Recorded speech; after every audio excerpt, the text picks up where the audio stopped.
Welcome back once again, all of my low carb friends, and for those of you who are here for the first time, welcome. Today I have another experiment video for you. Today I am going to be experimenting with bamboo fiber. I've had a few of you ask me about bamboo fiber, and I really didn't even know it was a thing until recently. So I told you when I did the lupin flour experiment that the company Modern Mountain sent me a free sample of their lupin flour when I reached out to them and asked them for it. And also when they sent me the lupin flour sample, they also sent me the bamboo fiber, see, Modern Mountain. So thank you very much, Modern Mountain. So from what I understand about bamboo fiber, it basically can be traded out 1-for-1 with any high fiber flour. So it can be traded out for potato fiber or oat fiber or any other high fiber type flour. So a while ago I did a recipe on oat fiber bread, and so I'm going to take that recipe and instead of using the oat fiber, I'm going to use the bamboo fiber, and I'm going to see if there's really any difference, if there's a difference in taste, if there's a difference in texture. We'll see what goes. It might not even turn out at all. We'll find out. So if you're new to the channel, make sure you click that subscribe button and make sure you click the notification bell that's right next to the subscribe button. That way you could be notified every time I put out videos, at least every Wednesday and Saturday. And if you'd like to help support the channel, make sure you scroll down in the description of the video. You'll see some affiliate links. Anytime you purchase anything using those affiliate links, a small portion of your purchase will go to me and help support the channel. Also, I am on cal.com. I'll leave a link in the description. You can click the link and leave me a tip of whatever amount you want, which will also go to help support the channel. So while you do all that, let's get cooking.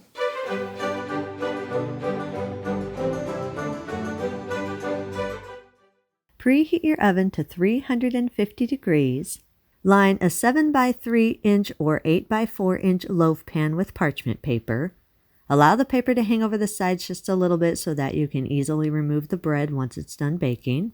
Lightly grease the parchment paper with a little bit of cooking spray or a little bit of olive oil. High fiber doughs tend to be a little bit on the sticky side, so you want to make sure that you do line and spray the lining. In a large mixer bowl, combine 120 grams or around 1 cup of bamboo fiber, 120 grams or around 1 cup of finely ground flaxseed meal. I usually regrind my flax meal and then I measure out the 120 grams or around a little over 1 cup.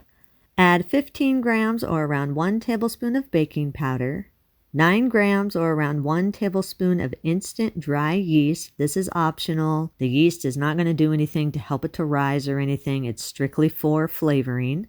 If you want to, you can add some other dry spices or dry seasonings or dry herbs to give your bread some kind of a different flavor if you want that. Add a half teaspoon of salt, 3 grams or around 1 teaspoon of xanthan gum. If you don't want to use xanthan gum, you can use about 1.5 teaspoons of psyllium husk powder. Add 56 grams or around 7 tablespoons of egg white protein powder. If you don't want to use egg white protein powder, you can use 7 fresh egg whites, but you're not going to add them until you add your wet ingredients if you're going to be using the egg whites instead of the egg white powder. Sift the dry ingredients all together until there are no lumps. Add 45 milliliters or around 3 tablespoons of apple cider vinegar. I know this sounds like a strange thing to add to a bread. It is not going to make it taste like vinegar. It is simply to help the texture to be a little bit more firm. Add 260 milliliters or around 1 1/3 cups of room temperature water. Now, if you're using the fresh egg whites instead of the egg white powder, you don't need this water. Just add the fresh egg whites at this time. Beat on low speed for about 30 seconds or just until all the dry ingredients are moist. If you don't have a standing mixer or a hand mixer, you can just use a wooden spoon. If you need to, you can scrape down the sides of the bowl as needed. You want to make sure that all the dry ingredients are fully incorporated.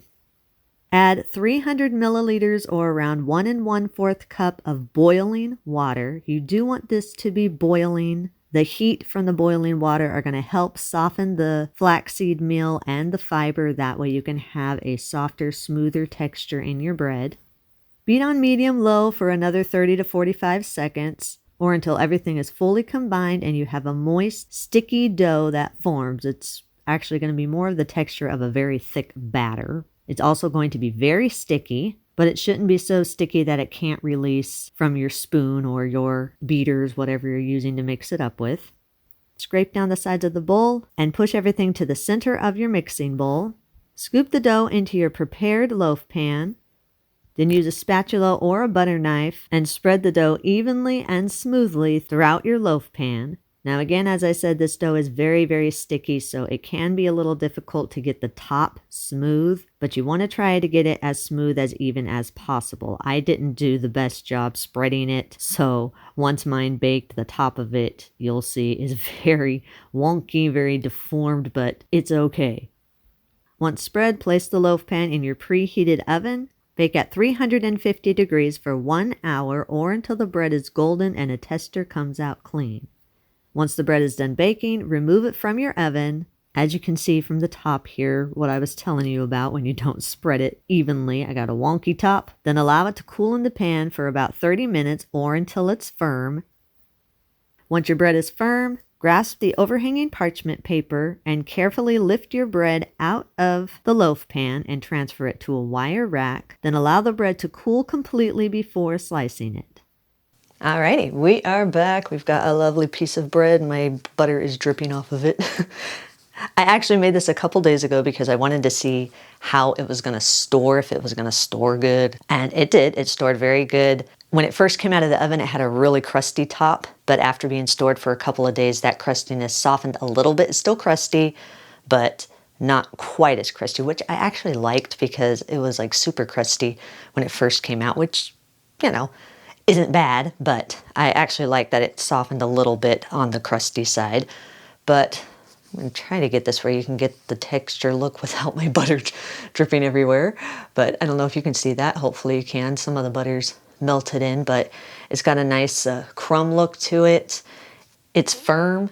It's got a nice firm texture. It definitely feels like it would hold whatever you put on it. If you wanted to make a monster sandwich or a little sandwich, it definitely feels like it would hold all that. It smells really good. It has a nice texture. The first thing I noticed when I first cut into it is the same thing that I noticed with the oat fiber bread, is that it had a little bit of a moist, sticky texture. Not a massive, bad, gross, sticky texture, but just a little bit of a moist, sticky texture. But I know that's from the xanthan gum, because pretty much any baked good that you make with xanthan gum is going to have a little bit of a moist, sticky texture in the middle of it. So, you know, that didn't throw me off too much. I pretty much expected that. But give you a heads up on that. If you use a xanthan gum, it is going to have a little bit of a moist, sticky texture in the middle of it. But other than that, it's got a very nice texture compared to the oat fiber. When I made the oat fiber bread, it was really crusty on the outside, even after storing it. I mean, it wasn't bad, like I said, in the video that I made with the oat fiber bread. It wasn't bad, it was good, it tasted good, but I actually kind of like the feel of this bread better than the oat fiber bread. Anyway, the most important thing, now that my butter's melted all into it, the most important thing is how it tastes, right? Right, we always want to know how it tastes. And judging by the texture, judging by the smell, I think it's going to be yummy, but we don't know. I'm trying to do this, I'm dropping everything. Anyway, let's see what this bad boy tastes like.